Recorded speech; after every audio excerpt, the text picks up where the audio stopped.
আল্লাহর কাছে দোয়া করি আল্লাহ ফিরিয়ে ফিরে যেন অন্তত 100 বছর বাঁচে। বাংলাদেশের জনগণ যদি মনে করে এইখানের প্রতিটা তালিকাতে ভোটের টাকা ট্যাক্সের টাকা চুরি করে নেওয়া হয়েছে, তাহলে নাগরিকের অধিকার আছে এইখানের প্রতিটা ইট খুঁজে তার বাড়িতে লাগানোর। এতদিন বলি নাই যারা বারবার মত ইস্তিহার কথা বলেছেন তাদের কাছে জানতে চাই, গত 4 বছরে পত্রিকায়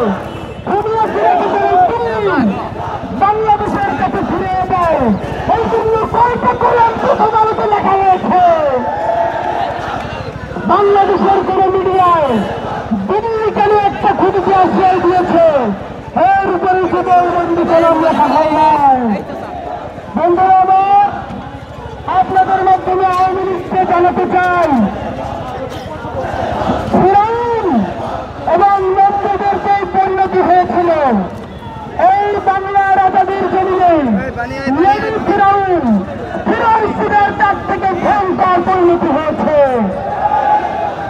আপনারা জানেন ফিরাউনকে আল্লাহ শুধু বলেই মারে নাই, বিশ্ববাসীকে শিক্ষা দেওয়ার জন্য তার লাশটা নবীকরণের ব্যবস্থা করেছেন। আল্লাহর কাছে দোয়া করি আল্লাহ ফিরিয়ে ফিরে যেন অন্তত 100 বছর বাঁচে। সন্তানকে শিশুভাবে গুলি করে হত্যা করেছে, তার মায়ের কি রক্তক্ষরণ হয়েছে তার মায়ের মুখে।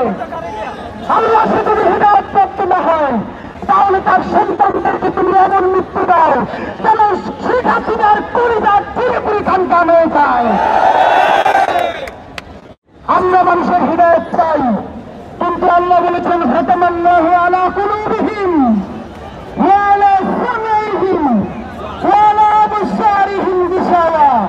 ওরা এমন চওড়া এমন খুবই এমন নমরুদের নমরুদ, ওরা তওবা করছে জীবনে ভালো হবে না, যে নিজে কিরা দুশ্মে ভালো হবে না, তারে ভালোভাবে কোনো ঠেকা আল্লাহ তাআলার করে নাই।